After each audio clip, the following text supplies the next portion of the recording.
ये हो जाएगा या इसमें भी तुम्हारा रोना धोना होगा? This is Najibul Hasnain, honestly speaking. Test series 1-1 से बराबर, लेकिन फीलिंग आती है जैसे हारे हैं। T20 सीरीज का आगाज हो रहा है और यहां पे ऑनेस्टली स्पीकिंग 9-10 प्लेयर नहीं है, लेकिन मैं कहूंगा 6-7 मेन प्लेयर मिसिंग है। तो इसको जुनूबी अफ्रीका की बी टीम कहना बिल्कुल गलत नहीं होगा। हमें तो ऐसी टीमें बहुत पसंद है, इनको हम घर बुला के हराते हैं और कहते हैं देखो साउथ अफ्रीका के खिलाफ इतनी जबरदस्त परफॉर्मेंस हुई, और अपनी जगह सीमेंट करते हैं। लेकिन कुछ पता नहीं है, हार भी सकते हैं। तो भाई कहानी कुछ ऐसी है कि पिंडी में कल इस T20 सीरीज का पहला मैच खेला जाएगा। तैयारी पूरी मुकम्मल हो गई है और ब्रेस्ट कैंसर की आगाही के लिए पिंक जर्सी भी अनवील कर दी गई है। पिंक में हमारे खिलाड़ी कैसे लगेंगे, बट कॉज बहुत अच्छा है, ब्रेस्ट कैंसर अवेयरनेस, इसके लिए फुल सपोर्ट। जहां तक पाकिस्तान टीम की बात है तो हम ट्राई सीरीज जीतकर और एशिया कप का फाइनल खेल कर आ रहे हैं। दूसरी तरफ जुनूबी अफ्रीका T20 वर्ल्ड कप की फाइनलिस्ट है, और जो आखिरी बार पाकिस्तान के खिलाफ T20 सीरीज हुई थी वो 3-0 से इन्होंने अपने नाम की थी। तो मुकाबला तो जबरदस्त होना चाहिए, लेकिन जैसे मैंने कहा कि उनके तो मेन खिलाड़ी मिसिंग है, तो यहां पूरा पूरा फायदा पाकिस्तान को उठाना चाहिए। पिंडी की बात करें तो PSL में यहां बड़े बड़े स्कोर बनते हैं, 250-250 भी बन चुका है। लेकिन PSL जाहिर अलग है। इंटरनेशनल क्रिकेट में सिचुएशन, कंडीशन और उसका प्रेशर बिल्कुल मुख्तलिफ होता है। लेकिन यहां पे पिंडी में 8 मैचेस इंटरनेशनल T20 के खेले जा चुके हैं, जिनमें से 6 चेस करने वाली टीम जीती है और 2 मैचेस का रिजल्ट नहीं रहा। यानी चेसिंग यहां पे 100% रिजल्ट है। तो जो भी यहां टॉस जीतता है ऑब्वियसली वो फील्डिंग का फैसला करेगा। यहां मार्क चैपमैन ने 100 भी किया हुआ है, आपको याद होगा, 190 भी चेज हो चुका है। तो आदादो शुमार तो यही बता रहे हैं कि टॉस जीतो और फील्डिंग करो, लेकिन अगर बदकिस्मती से बैटिंग मिल जाए तो 200 सवा 200 तो बनाना ही बनाना है, अदरवाइज बहुत जान मारनी पड़ेगी बॉलर्स को। पाकिस्तान की टीम में इतनी खिचड़ी पक चुकी है, इतनी कंफ्यूज नजर आती है मुझे selection and management and everybody, के प्लेइंग 11 बनाना मुश्किल हो जाती है। मेरे हिसाब से जिन लोगों का कमबैक हुआ है वो भी आपको बता दें। एक तो बाबर आजम टीम में आए हैं for some reason, Naseem Shah team में आए हैं for some reason, Usman Khan को जगह मिली है, एक टुल्ला प्लेयर गया, दूसरा टुल्ला प्लेयर हमने ले लिया, और साथ में उस्मान तारिक को खिलाया है। तो कुछ मतलब खिलाया जाएगा, कुछ अजीब व गरीब सा हो रहा है।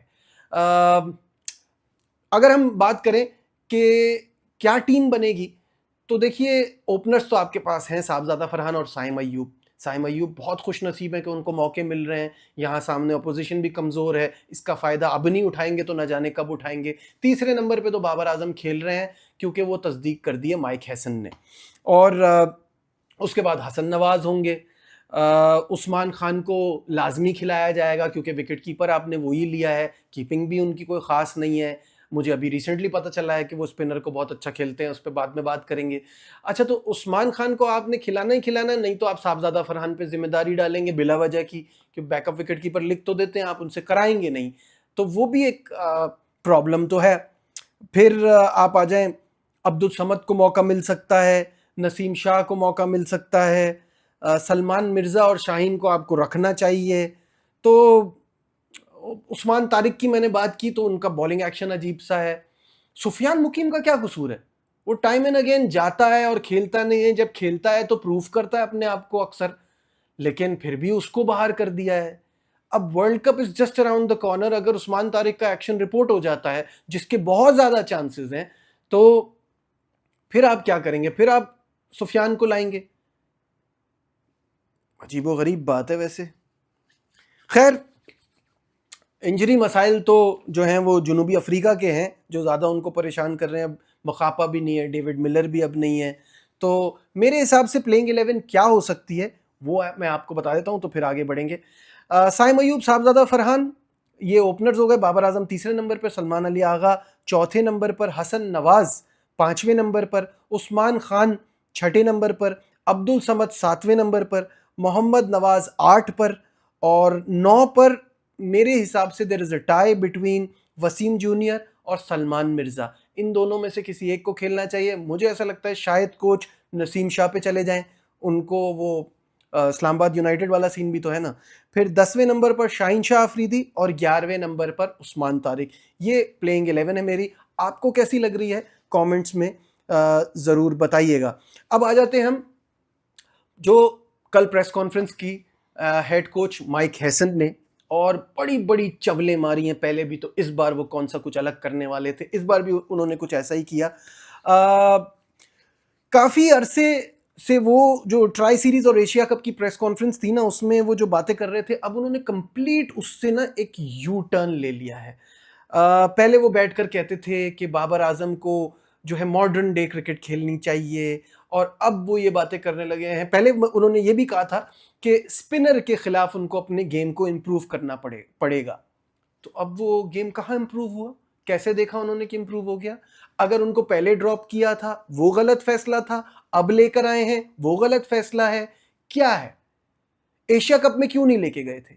उस वक्त मॉडर्न डे क्रिकेट थी, अब नहीं है, मर गई मॉडर्न डे क्रिकेट। अब क्या हुआ है? उन्होंने पीएसएल भी उनका फजूल गुजरा था, वनडे सीरीज जो वेस्ट इंडीज के खिलाफ हुई उसमें भी उन्होंने कुछ नहीं किया। तो अचानक से अच्छे कैसे हुए? स्पिनर पे अच्छे हो गए, तो टेस्ट सीरीज में तो 4 में से 3 बार वो स्पिनर पे आउट हुए हैं। 2 बार उनको हर्मर ने आउट किया, 1 बार महाराज ने आउट किया, तो 4 में से 3 बार तो स्पिनर ने ही विकेट ली। तो वो तो वहीं के वहीं है। आपको क्या हुआ? हुआ ये कि फॉरेन कोच होता है बहुत शाना, उसको पता होता है कि किसके पीछे छुपना है। उन्होंने ट्राई किया, वो उनकी नहीं चली, उन्होंने कहा ये लोग तो बाबर बाबर करते हैं, तो मैं बाबर के पीछे छुप जाता हूं, और अब बाबर आजम वापस टीम में आ गए। मुझे बाबर का इशू नहीं है, मुझे इशू इस बात का है कि पहले जब बिठाया था तो क्यों बिठाया था? अगर आपने एक डिसीजन लिया है तो स्टिक विथ इट, ये इधर उधर क्यों डोलते रहते हो? अभी इन्होंने एक और बात की कि 15 प्लेयर्स तो मेरे जहन में है और 2-3 जगह पे बस मुकाबला है। तो भाई तुम्हारा क्या भरोसा, तुम तो यू टर्न में मास्टर हो। अभी जो 15 प्लेयर कह रहे हो पूरी टीम ही चेंज हो जाएगी, तो मैं तो सरप्राइज नहीं होऊंगा। आपका तो कोई गेम प्लान नहीं है। अभी आप कह रहे हो कि पहले ये कह रहे थे कि फखर जमान को हमने रेस्ट दिए, तो रेस्ट किस बात की? टेस्ट सीरीज खेल रहा था वो, क्या रेस्ट दिए? अब आप कह रहे हो नहीं वो चाहता था कि वो डोमेस्टिक क्रिकेट खेले, तो वो वहां से जरा और अपनी टेक्निक ठीक कर आए। ये क्या चल क्या रहा है भाई? ये लोग मिलके बेवकूफ बना रहे हैं सब। ये बिक गई है गवर्नमेंट, क्योंकि कुछ समझ नहीं आ रहा मुझे ये हो क्या रहा है। इनके पास तो किसी चीज का कोई हल ही नहीं है, कोई प्लान ही नहीं है।